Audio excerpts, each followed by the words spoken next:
네, 오늘 성경 말씀 보시겠습니다. 사도행전 7장 17절부터 29절까지 말씀입니다. 하나님이 아브라함에게 약속하신 때가 가까움에 이스라엘 백성이 애굽에서 번성하여 많아졌더니 요셉을 알지 못하는 새 임금이 애굽 왕위에 오르매 그가 우리 족속에게 교활한 방법을 써서 조상들을 괴롭게 하여 그 어린 아이들을 내버려 살지 못하게 하려 할세. 그때 모세가 났는데 하나님 보시기에 아름다운지라 그의 아버지 집에서 석 달 동안 길리더니 버려진 후에 바로의 딸이 그를 데려다가 자기 아들로 기름해 모세가 애굽 사람의 모든 지혜를 배워 그의 말과 하는 일들이 능하더라. 나이가 40이 되매 그 형제 이스라엘 자손을 돌볼 생각이 나더니 한 사람이 원통한 일을 당함을 보고 보아야 압제 받는 자를 위하여 원수를 갚아 애굽 사람을 쳐 죽이니라. 그는 그의 형제들이 하나님께서 자기의 손을 통하여 구원해 주시는 것을 깨달으리라고 생각하였으나 그들이 깨닫지 못하였더라. 이튿날 이스라엘 사람끼리 싸울 때 모세가 와서 화해시키려 하여 이르되 너희는 형제인데 어찌 서로 해치느냐 하니 그 동물을 해치는 사람이 모세를 밀어뜨려 이르되 누가 너를 관리와 재판장으로 우리 위에 세웠느냐 네가 어제는 애굽 사람을 죽임과 같이 또 나를 죽이려느냐 하니 모세가 이 말 때문에 도주하여 미디안 땅에서 나그네 되어 거기서 아들 둘을 낳으니라. 네, 네, 오늘은 스테반 설교 세 번째 시간인데요. 모세, 모세 그 제목으로 하나님 말씀 증거하겠습니다. 그 스데반 설교 내용 보면 모세 사건을 다루는 분량이 다른 사람들보다 두세 배 더 많거든요. 아브라함도 다루고 요셉도 다루고 뭐 다윗과 솔로몬도 살짝 다루는데 그들에 비하면 모세의 분량은 한 두세 배 돼요. 아무래도 스데반이 모세 율법을 모독했다는 고발을 당했기 때문에 그에 대한 자세한 변론이 필요했을 것입니다. 오늘 본문은 모세기 전반기 인생을 다루고는 대목인데요. 몇 가지 교훈으로 보려고 합니다. 첫 번째는 가장 어렵고 힘들 때 하나님께서 역사하십니다. 성도들이 가장 어둡고 힘들 때에 하나님께서 역사하십니다. 17절, 19절 보시면 하나님이 아브라함에게 약속하신 때가 가까우면 이스라엘 백성이 애굽에서 번성하여 많아졌다고 합니다. 하나님께서 아브라함에게 후손을 주시겠다고 하셨는데 정말 애굽에서 400년간 머물면서 장정만 60만 명대가 되거든요. 스데반이 이렇게 말하는 이유는 하나님께서 성전에서만 임재하시는 분이 아니라 애굽에서도 임재하시고 역사하시는 분이라고 말하고 싶은 거죠. 하나님께서 애굽에서 이스라엘 백성들이 편안하게 형통하게만 있게 하지 않으셨어요. 18절 보시면 요셉을 알지 못하는 새 임금이 애굽 왕위에 올랐다 그래요. 이집트 애굽 고대 역사를 보면 요셉 시대의 애굽 왕조는 이방 족속이 애굽에서 그 왕권을 왕국을 이룬 이 주도권 잡았던 시절이라고 합니다. 그래서 아무래도 이방인 히브리인 요셉도 단번에 총리로 임용 할 수 있었을 것입니다. 그러나 요셉을 알지 못하는 새 왕은 애굽의 원래 원주민 본토인 왕조가 다시 정권을 잡은 시절이었다고 합니다. 그래서 19절 보시면 그가 우리 족속에게 교활한 방법을 써서 조상들을 괴롭게 하여 그 어린 아이들을 내버려 살지 못하게 하려 하였다 그래요. 새로 태어나는 어린 아이들, 특히 아들들 있죠. 아들들, 남자애들 죽이라고 하거나 그 산파들에게 죽이라고 하거나 강물에 또는 이제 산파들이 말을 안 들으니까 그 남자 애기 태어나면 강물에 빠뜨려라. 애굽 백성들에게 다 그 명령이 그 전달된 그런 사건이었습니다. 굉장히 이 잔인한 명령이고 마귀적이죠, 마귀. 새로 다 태어나는 남자애들을 죽이면 이스라엘 사람들의 숫자를 제한하고 그리고 결국에는 멸하겠다는 거거든요. 그 이스라엘은 애굽에서 환영받지 못하는 2등 국민, 3등 국민, 노예계층이 된 거죠. 독일이 2차 대전 앞두고 유대인들을 전멸시키는 정책을 하지 않았습니까? 차별 정책 했죠. 처음에는 직장과 사업에 그 진출을 제한을 두다가 나중에는 개토라 그래가지고 유대인들만 모여 살게 하다가 더 심한 정책을 사용했는데 유대인들의 집과 재산을 빼앗았고 수용소에 보냈다가 마지막에는 가스실로 보내는 그런 정책을 펼쳤습니다. 그와 같이 애굽 왕은 교활한 방법으로 이스라엘 백성들을 멸하려고 하였던 것입니다. 여기서 이런 질문을 할 수 있죠. 모든 것이 하나님의 주권과 섭리 안에 있는데 왜 애굽 바로 왕이 이스라엘 백성들을 종으로 삼고 노예로 삼고 심지어 이스라엘 사람들을 전멸시키려는 시도를 허용하셨습니까? 이런 질문을 할 수 있습니다. 왜 하나님께서는 애굽 바로 왕으로 하여금 이스라엘 백성들을 괴롭게 하도록 놔두셨습니까? 이렇게 질문할 수 있습니다.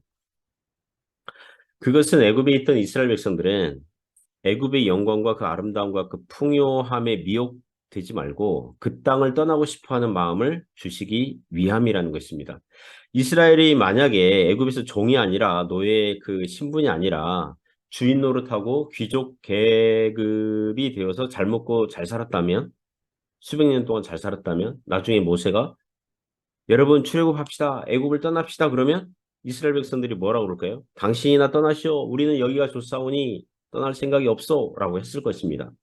400년간 그 노예로 살아봐야 이곳은 우리가 살 곳이 못 된다. 우리 조상 아브라함에게 약속하신 가나안 땅으로 가야 된다. 이런 간절한 마음이 주어지는 것입니다. 우리도 오늘날 질문할 수 있죠. 왜 이 땅에서 성도들이 물질로도 축복을 누리고 하는 사업이 다 잘 되고 자식들 다 잘 되고 해야 되는데 어려움 당하는 일들이 있잖아요. 왜 그렇습니까? 하나님 우리 하나님이신데 왜 우리를 도우시지 않습니까? 이런 질문할 수 있습니다. 무엇입니까? 그래야 하나님을 찾고 하나님을 의지하고 싶어 하는 거죠. 경건한 자는 기회를 타서 주께 기도하라 그랬어요. 사도 바울이 육신의 가시가 있으니까 더욱 하나님의 은혜를 구했던 것 같습니다. 그 밤 시간이 가장 어두울 때가 이 새벽 동특이 바로 전이라고 그러잖아요. 가장 어두울 때. 여러분 가장 힘들고 가장 어려울 때. 우리의 인간적인 무능력을 깨달을 때. 그때가 하나님께서 역사하시는 때인 줄 믿습니다. 두 번째는 하나님의 일에는 반드시 훈련이 필요하다는 것입니다. 20절부터 24절이 말씀하거든요. 20절에 모세가 태어나요. 이스라엘 남자 아기가 태어나면 강물에 버려라 이런 정책이 유지될 때예요. 그 구약 백성들 이때가 아주 자식 낳기 어려운 시대이죠. 요새 한국이나 중국 같은 경우에 자식을 낳으면 키우는데 필요한 양육 비용이 너무 비싸기 때문에 잘 안 낳으려고 그러죠. 그래서 결혼 적령기가 늦어지거나 가임 기간이 짧아져서 자식을 하나만 낳기도 힘든 그런 시대가 되었습니다. 그래도 그것은 뭐 개인의 어떤 결정에 의한 거잖아. 개인의 선택과 결정에 의한 건데 모세가 태어날 시기에는 아예 나라에서 애굽 정부에서 이스라엘 특정 민족에게는 산하 제한 정책을 강제적으로 했던 것입니다. 참고로 모세형 아론은 3살 터울 형이에요. 그리고 그 위에 누나가 있어요. 그러니까 그 모세 이전에는 산하 제한 정책이 없었거나 느슨했죠.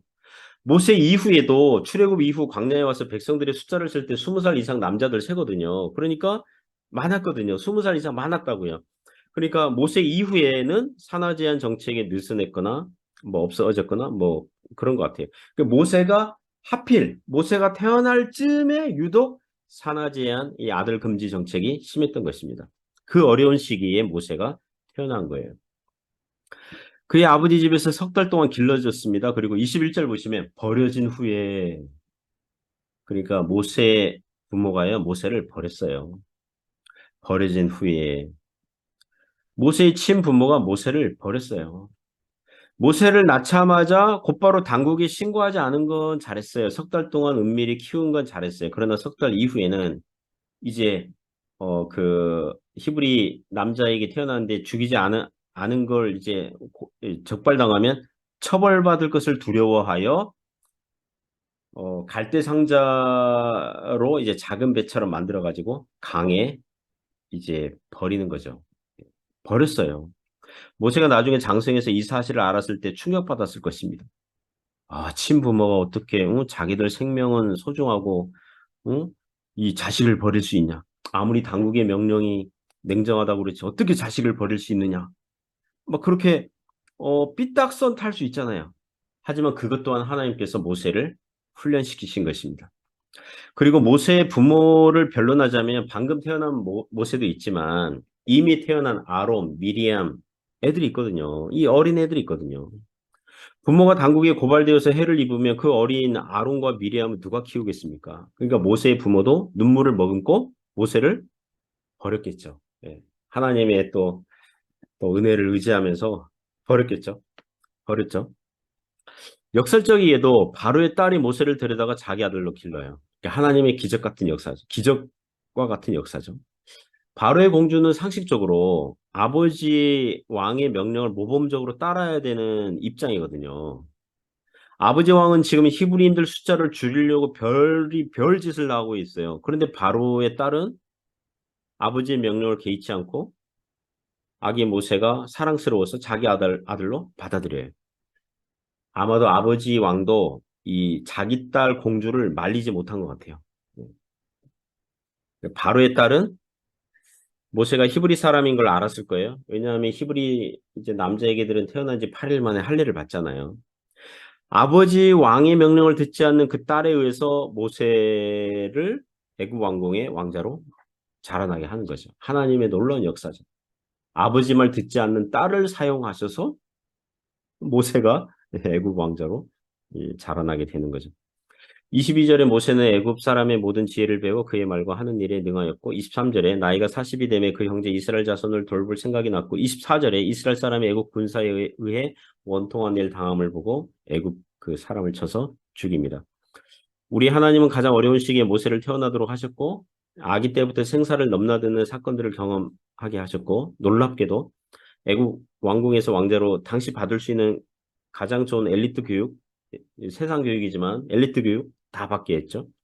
어찌 보면 모세는 애굽을 위해서 충성을 다하는 사람이 됐어야 했거든요. 그러나 모세가 나이 40에 아마도 하나님의 섭리 가운데 모세의 생각과 마음을 단련하시는 과정을 통해서 히브리서 11장 24절부터 26절에 나오는 것처럼 모세는 바로의 공주의 아들이라 칭함받기를 거절하고 도리어 하나님의 백성과 고난받기를 잠시 죄악의 낙을 누리는 것보다 더 좋아하고 그리스도를 위하여 받는 수모를 애굽의 모든 보화보다 더 큰 재물로 여겼다고 그래요.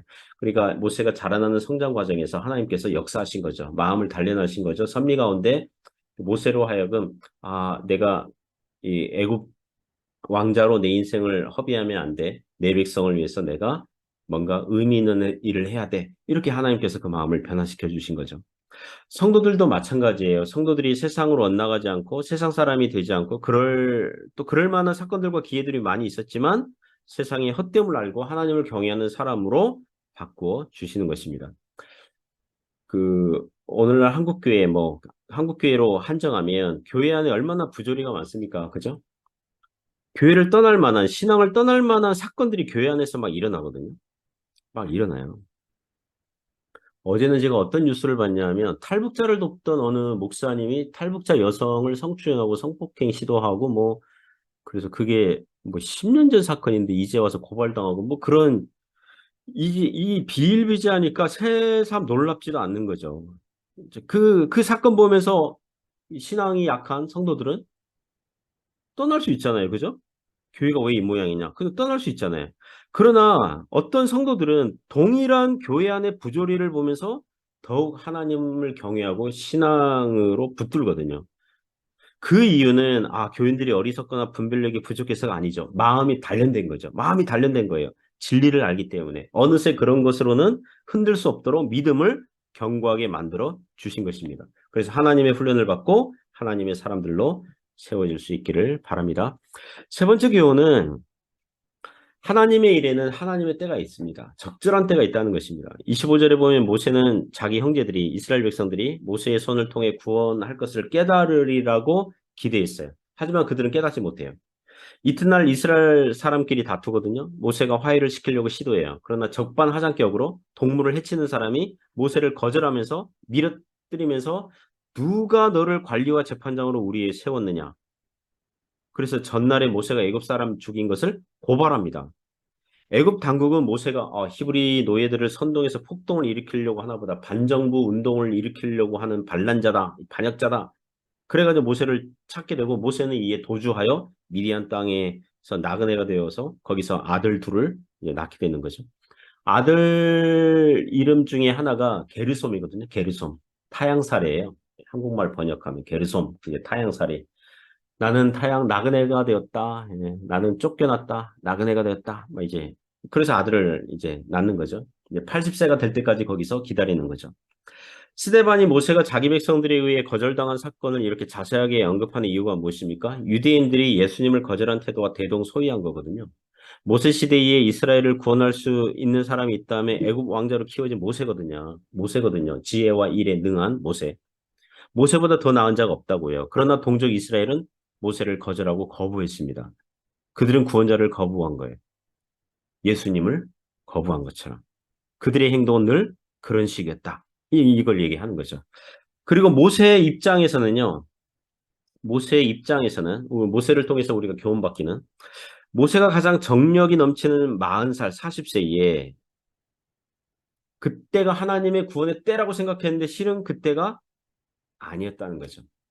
백성을 구원하려는 마음은 좋은 마음이에요. 하지만 그때는 아니었어요. 사람의 인정을 받으려고 여론을 형성하려고 이스라엘 백성들이 내가 이스라엘 백성들을 구원하는 구원자로 깨달을 거야. 이렇게 사람들의 인정을 구하고 여론을 형성하려고 뭐 좀 해보려고 하다가 된통 당한 것입니다. 애국 군사를 몰래 살해하는 방식으로는 구원자로 사용하시지 않는 거죠. 하나님의 부르심을 받고 일하기를 원하는 거죠. 하나님의 부르심을 받고 일하기를 원한다면 적절한 때가 있는 거예요. 육신의 혈기와 인간적인 수단과 방법으로는 하나님의 일을 할 수가 없어요. 사랑하는 성도 여러분, 하나님의 일에는 적절한 때가 있습니다. 그리고 모세가 이스라엘 백성을 구원해 보려는 마음은 올바른 거거든요. 이게 도중에 실패한 거잖아요. 뭐 좀 해보려고 하다가 너무 성급하고 실패한 거잖아요. 그러면 다시 하면 돼요. 다시 바르게 하면 돼요. 나중에 80세에 하나님 부르심 받고 이제 가는 거죠. 부르심 받은 우리가요 믿은 대로 살고 부르심 받은 대로 살고 말씀에 은혜 받고 살고 이래도 실패할 수 있어요. 넘어질 수 있어요. 일이 안 될 수 있어요. 하지만 그 의도는 좋은 거예요. 그 마음은 선하고 좋은 거예요. 하나님께 순종하려는 마음은 칭찬받을 만한 거예요. 그러면 다시 일어나면 돼요. 그것이 하나님의 기뻐하시는 일이라면 다시 하면 될 일이에요. 한두 번 실패했다고 그래가지고 포기하면 안 돼요. 다시 하면 돼요. 그런 은혜가 있기를 주님의 이름으로 축복합니다.